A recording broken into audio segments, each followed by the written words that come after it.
Welcome to Sky Team's People First with Morag Barrett. Welcome to this week's episode of People First, and my guest is my new friend and colleague, Meredith Waters.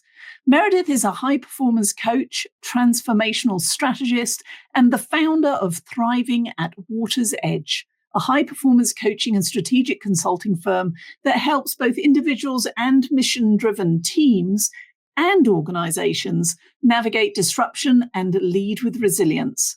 With more than 2 decades of experience in high-stakes global leadership roles, including in post-conflict zones and climate-vulnerable regions, Meredith brings a rare blend of strategic clarity, emotional intelligence, and grounded ambition to her work. She is the creator of Resilient Ambition Framework, which we will be talking a little bit about, a transformational model that helps people move through career upheaval, burnout, or identity shifts with clarity and confidence. Meredith, welcome to People First. Thank you so much. I'm so excited to be here with you. It's going to be a great conversation. Well, as you know, my shtick, my focus is that success in business is all about relationships. Success in life is all about connection. So I'm curious, as you reflect on your life to date, as you reflect on your career journey to date, what role have relationships played in how you got to where you are today? So first of all, even just thinking about your question gives me goosebumps. Like it just like full body goosebumps. And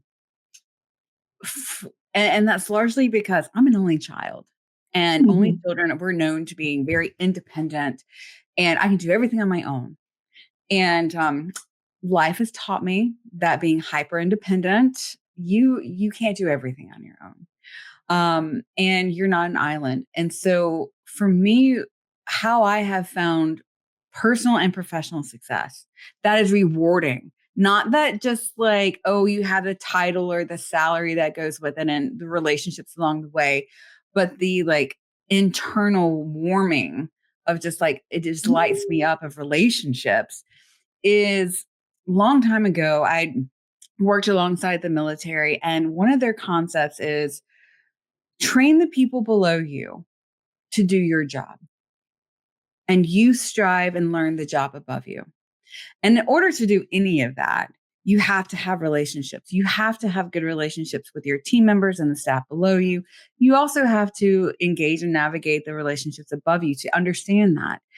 And with that mindset in place, it has helped me have some of the most remarkable relationships with my staff and with my team members that just, it's where you're laughing till you're crying. You can have heartfelt conversations. You can understand what's motivating your staff, all because I'm taking away this boundary of a competitiveness. Like, no, I want them to be able to do my job. I'm not worried that they're going to take my job. I'm not worried about any of that. I'm removing the boundaries of, I feel like that the workplace can kind of set up, and I'm engaging them and I'm lifting them up. And so no matter what I do, my goal is to, how can I lift you up? It doesn't mean into my spot. You may have other goals. How can I lift you up? Because as I go up, I want to bring other people with me. And you get to a point too, where you're tired of climbing up the ladder. And so I'm like, because I have built really strong relationships with my team members, with my staff, with my friends, it's like, I really enjoy holding the ladder and helping them climb to whatever goal, career, whatever they want to get into, because it fills my cup. And as someone who's hyper independent, and it's like, I'm working on it. If you can't see my hands, I'm working on it. Having those relationships actually pull me back in. They keep me from being so independent, and they help me rely on other people and trust other people. And that in itself just kind of helps create you as a wholesome person.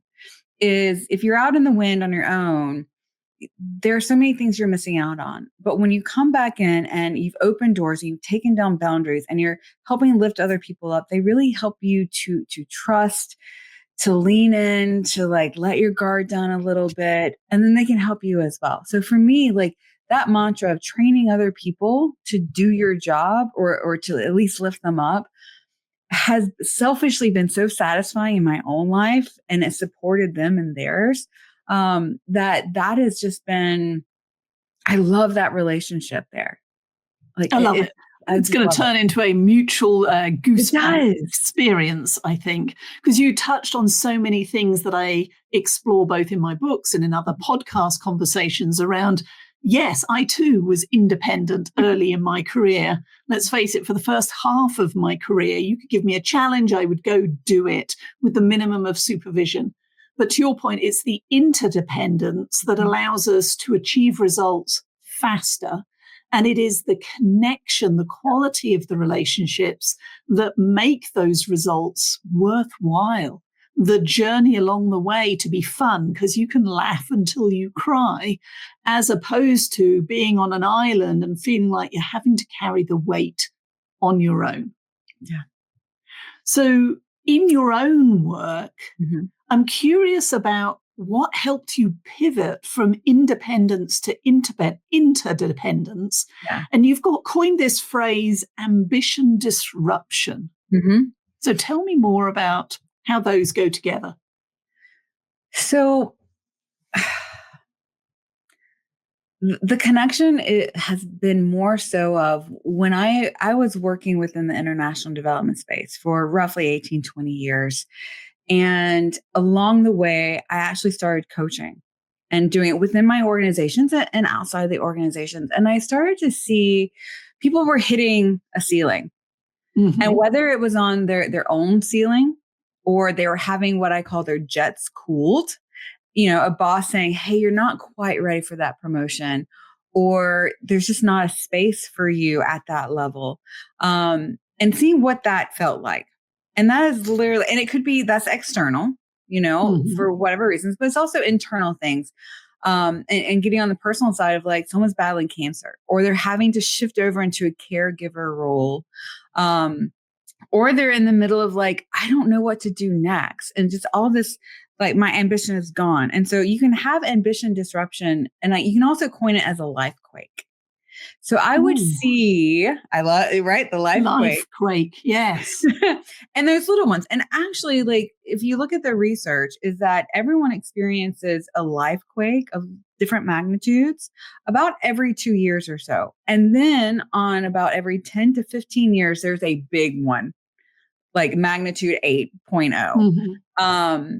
And when we look at our own timelines, you will actually kind of see these life quakes, whether you recognize them as like, a death in the family, a loss of a job, you didn't get a goal, like you've had these little life quakes along the way. And then when you also look at your timeline, though, that period after a life quake, have we ever really examined what happens after that life quake?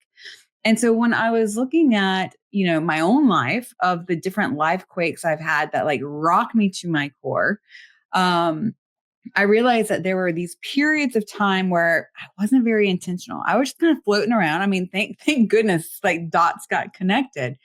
And when I look at my staff, they didn't get a promotion, or, they hit a ceiling or got held back or felt like they were playing small, is one, they had to recognize that, yes, I'm in a period of ambition disruption. And a lot of times there's a sense of identity that's tied to that. Their feelings are hurt. There's just all these feelings and things going around it. They're rethinking everything. And so when we do this work on our own timeline, though, we start to see a fallow period. And going back to agricultural days, if you think about crops, we actually give, we look at a plot of land, divide it in 4. You don't plant on all 4 pieces. You plant different crops on 3, and then you rest one of them. Well, it's in that rest. You're not just like sitting on the couch popping, bonbons and drinking a cocktail, but it's actually a intentional fallow period, intentional rest period, where you can also explore different things. You can utilize this time period where, maybe I need to focus a little bit more on a couple boxes that I didn't know I needed to check on the career side. Like, you didn't get that promotion. Well, maybe you need a little bit more technical skills, more this or a little bit of that, and just kind of doing that honest assessment of saying, okay, well, let me see what I can do within this period. And, or maybe let me spend some more time with my family. This, by not getting this ambition, not reaching that, I can actually spend more time with family or work on a personal goal. So you can create little boxes, little sandboxes within your fallow period to devote more time and energy to as you're trying to move along this. And a lot of times people think, well, a fallow period, does that mean I don't have a job? No. Like that is a period of your life where you've hit a goal. Like for example, I'll use myself as an example, and I'm in a fallow period right now. Is I was a casualty of this current administration's decimation of the foreign assistance work that we do. And I was like, okay, I know what I need to do. I coach this all the time, and I'm in this fallow period now of like, what do I do next? Well, I need to rest. I need to figure out what's going on for me internally, also what's going on in the world. How do I fit into this new world now? What areas have I neglected and want to grow in? And, also too, where do I want to play a little bit? Where do I want to stretch myself? Let me see if I want to explore a little bit different avenues. And so by being very intentional in how I utilize this time, and I can go get you can go get a job, for those who, were impacted with this, it's like, it has nothing to do with employment status. It's all how you are expending your mental and physical energy. So as I listen, so the ambition disruptions then, they can be external. Mm-hmm. The loss of a job, in your case, the loss of an industry, therefore a loss of identity that might be tied to it. Yeah. It can be self-imposed. The missing out on a promotion you thought you were ready for, some feedback that maybe was unexpected. It can be brought about because of a shift in our personal lives. And I know when my mum passed away 25 years ago, that was definitely ambition disruption because it shook my world as to, well, what do I want my life to look like?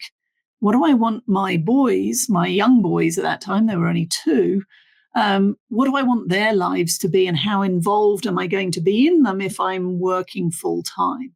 Yep. And so what you're saying is that the fallow period that comes afterwards, that pause, the opportunity to inhale, is an opportunity to recalibrate. Yes. And it's interesting because I too have been 2025 has been a bit of a fallow year for me. And my colleague Eric actually helped me to signpost it because as high-performing leaders, successful leaders, we are taught to always be on that hamster wheel, never stop spinning, go, go, go. And he finally kind of gave me a verbal shake where he says, this fallow period, he didn't use that word, but this quieter time, it's not a punishment, Morag. Yeah. It's an opportunity for me, in this case, to invest deeply tens of hours in a new keynote that I'm working on called You Don't Need More Meetings, You Need More Moments, which is introducing the concept of meaningful connectivity, connection to ourselves, to our teams, to others, and to our work. But for this fallow period, I would have been hustling to do that in and amongst the spare moments between the work, whereas I've been able to go deep and profound in a way that I've not had an opportunity for a while. It's actually a blessing, and people, it's hard to change your mind. So we've got to do a lot of reframing in this space as well, is that it is a blessing of sorts of how you use it. It is. And you didn't get the job, you didn't get that promotion. That promotion actually would have had you working, 10 more hours a week. And then you're not able to deal with the kids, or you're not able to do the hobby or sports that you wanted to do, or whatever it is. And so I always ask my clients, I'm like, let's take a minute and let's reframe this. What else could you be doing now that would satisfy your soul? What can you take from a 7 to a 10 now that didn't happen? And so, yes, this fallow period, if we change it and we reframe it and utilize it, because guess what? You are now working on a keynote speech and you're phenomenal. Like you're public speaking, you're phenomenal. So I can't wait to hear this. But like, you're now so invested. You've had the time, the clarity, the practice, and then hearing, you're going to be able to then shift it and test drive it and pilot it to really hone it in. You've got the mental capacity and the rest to do it. Is now when you're going to come out of this period, you're going to grow exponentially. You're going to shoot out of this because you were intentional with it. And I know this is part of the work that you do as an executive coach. And in the resilient ambition framework that you designed, it is about leveraging that pause so that we don't just get back on the same old hamster wheel, get back on the horse, get back on the bike, because that just repeats what's gone before. Instead of just bouncing back, walking it off, you talk about evolving forward. Yes. So what's the difference? Isn't this just toxic positivity, smile and evolve? Okay. So help me understand how is it different? So, I appreciate toxic positivity and it has its place, but it doesn't produce anything. So when we're looking at positivity and having a positivity lens, where it's the toxic positivity is that it doesn't produce anything. There's no forward movement. And in this period of time, to me, it's extremely important that you have that forward movement. And I also call it failing forward, again, kind of going back into kind of my military, kind of days and experience is that, when you fail and you fall on your knees, guess what? When you fall on your knees, you're still falling forward. And when you take that step up to get up, if you physically look at that step to get up is still a forward step. And during this period of time, and I think you hit on this a second ago, is that as high performers, our productivity scale is up here. And I personally am dealing with this right now is my productivity level is up here. And my friends, my family think it's insane. They're like, you have been moving so fast. Your definition of productivity is like of a superhero. And, when you have a life quake, your definition may have to change. Your definition of success has to change. I was talking with a good coaching friend of mine yesterday, and we were talking about how a lot of our clients in, high performing jobs, they identify their definition of success based off of a bar. And they keep chasing the next level, the next bar, the next bar, the next bar. And based off of that bar, that is how they determine success. That bar itself defines it. And so when you have a life quake, listen, everything just comes coming down. And so during that fallow period, that is where we actually have to do a lot of work on redefining what we classify as productivity, what we classify as success, what we love, how we want to expend our energy. It's a time where you actually can pivot and rewrite your own narrative. And so people don't realize that. Sorry, I didn't. No. So what do we lose then if we fall back on the old habits of simply trying to bounce back? Oh, I love that. It's not necessarily that you're going to lose something. I will not tell you, like you could stand straight back up and keep doing the same thing that you were doing. And if that satisfies that scenario, okay. But at the same time that's not ambition. That's not moving forward. That is checking a box of life. And again, it goes to how you personally define your life and how you want to move through your own life. There are times in our lives where we just need to check a box. We do. But most of the time, though, we need to be moving forward, even if it's just personal, whether it's just our mindset. It may not be career. You could be one of those people that I'm a program manager at this level that makes me happy. And and I have no desire to move up. I have no desire. And that's a tricky one when we look at, in the workplace and all these people who are driven. And then you have that one program manager that's happy to be right there. Is that we judge that person. But what we don't realize is that by that person staying in that space, they have now had the door open to grow in so many other areas of their life. And that's where they have prioritized that. So when we're talking about falling forward or just standing straight up and not falling forward is that it's very individual.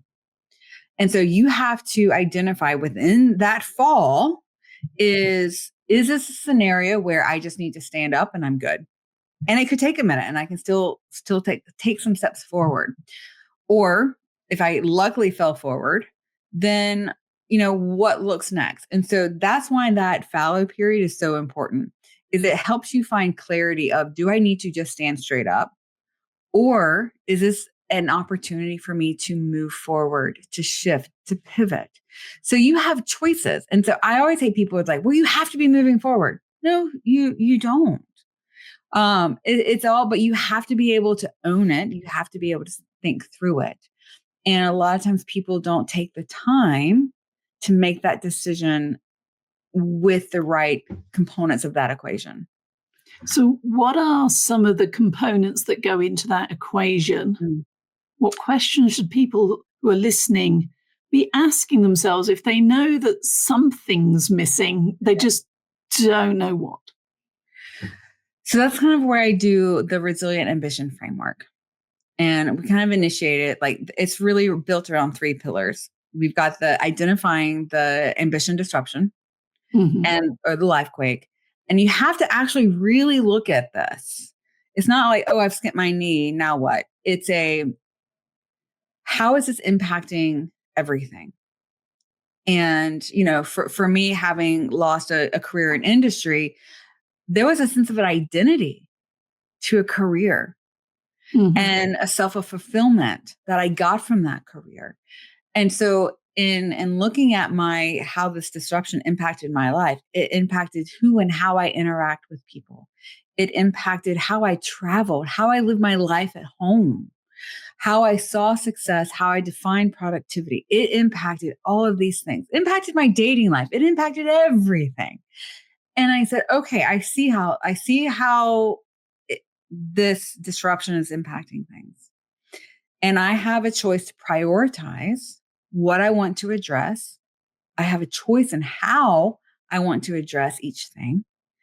And also, I can also identify, are there other areas that I actually want to spend more time on? And so for me, I was like, you know what? Like I could start job searching right now. I could. But I was like, I actually need a rest. And I need to use some more creativity in my life. I need other things moving, and that can be okay. Like, so instead of though I felt I'm falling forward and I intentionally kind of lean when I start to fall, but I also take a minute and utilize that to say, like, this is how I want to do it. And so the resilient ambition framework starts with clarity. We look at purpose, and then we build emotional resilience. And that's like the middle key pillar. And then we start to look at alignment and adaptability. And so and there's not one particular place that we have to start with within this framework. Is when we do kind of this work on the disruption level, we see where we need to kind of dive into the framework and then utilize the various tools within that. Because at the end of the day, we want you to have resilient or shatterproof. Give that out to Miss Tasha Urich. Shatterproof our ambition and our goals. But you've got to have that work in place. And it gives you the ability to move and change and grow, because just because you were doing something one way before the disruption happened doesn't mean it's going to serve you now. Doesn't mean it's not, but it gives you the opportunity to make a choice. So you are in your fallow period. You've touched on this a couple of times during our conversation with the loss of the international development industry as it used to be. How are you choosing to test, retest, and emerge like a phoenix? Yeah. From your own ambition disruption?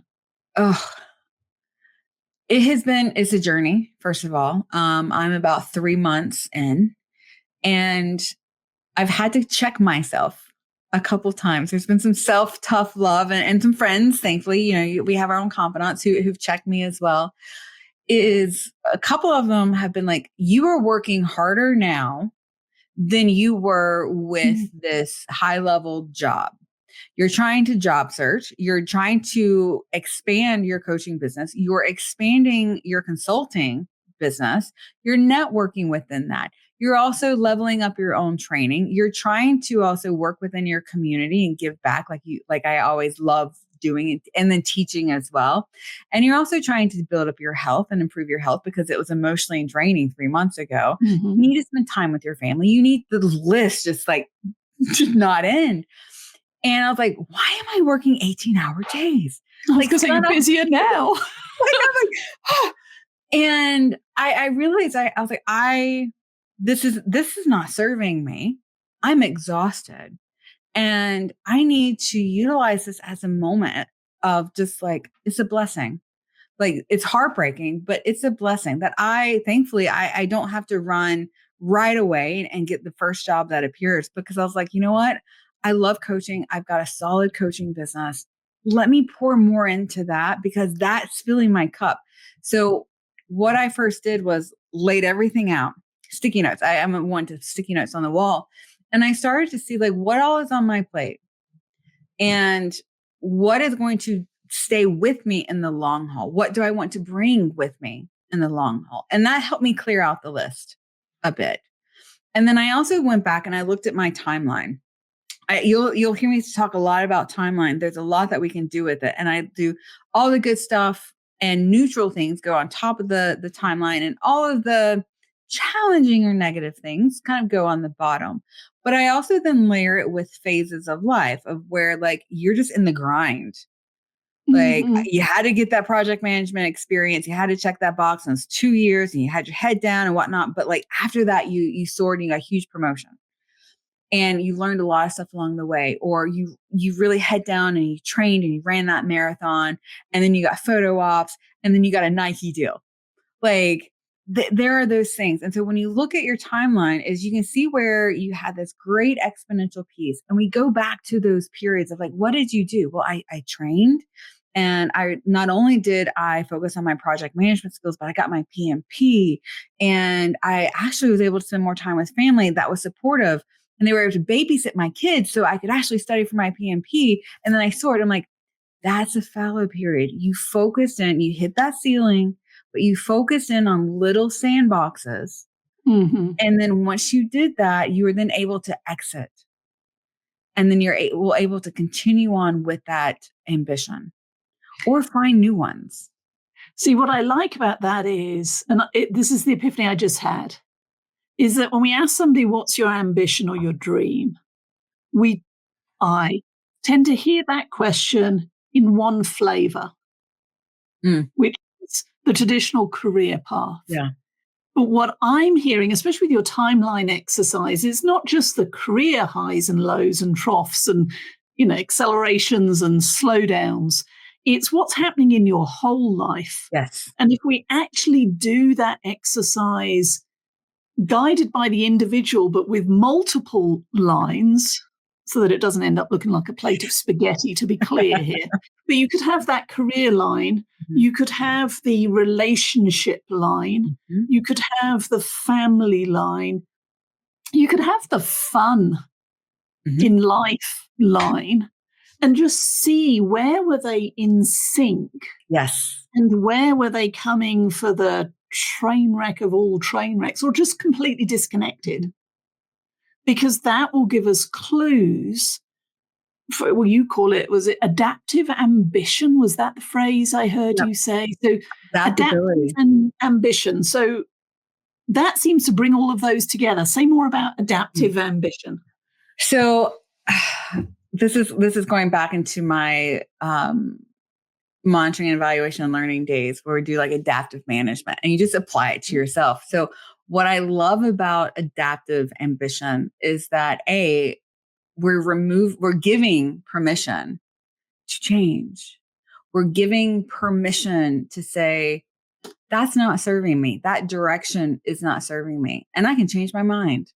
And adaptive is also built on evidence as well. We don't, yes, you can pivot. You can change your mind at any point.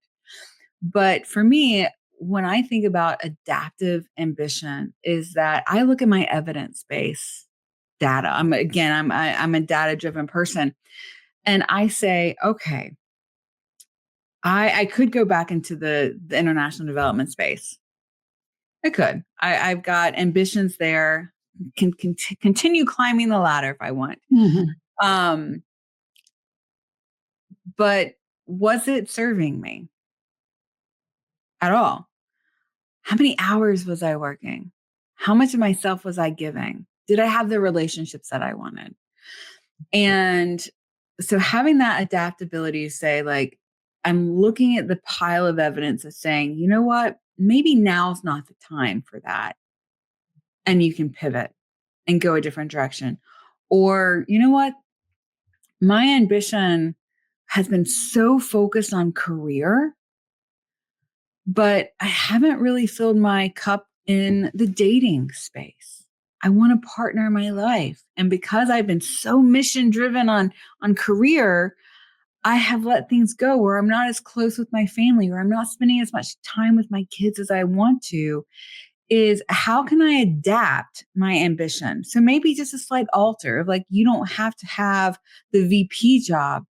You could have a slightly lower job or something more technical that's not managing a crowd of people, that allows you then to focus more on something else. So giving you the tools. So by looking at the clarity and your purpose and really coming to understand where you're at with your emotional intelligence and aligning with your ultimate life goals, we're then able to take this big ambition that you had and say, does it need to shift? Do we need to alter it so that you can actually have more of the other things as well?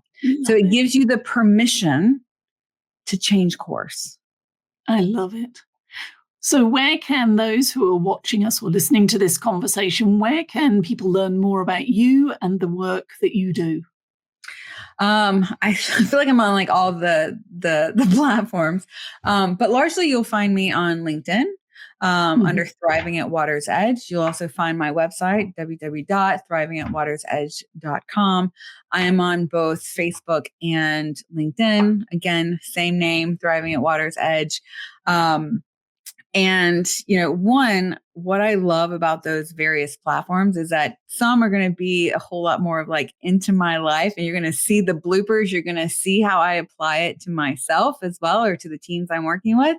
And then also too, on the LinkedIn place is where you're going to find a little bit more of science-based knowledge and some thought leadership if you're wanting to read more. And that's where I also try to engage with leaders like yourself, and to showcase, like, hey, let's bring this collective knowledge together and help as many people as we can. Okay. So what's one message that you hope that our listeners take away from our conversation today? Be okay with being in a fallow period. It is not a sign of failure that you are in there. It is an opportunity for growth. And you get to control what that growth looks like. So. Works for me. There's the mic drop moment. Meredith Waters, thank you for joining me on People First. Thank you.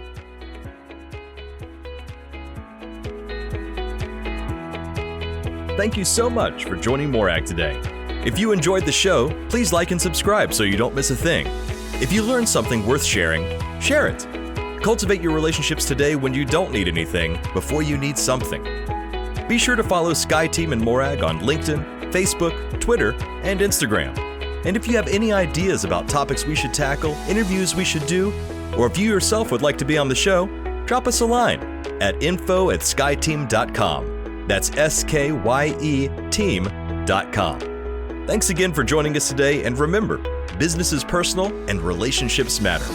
We are your allies.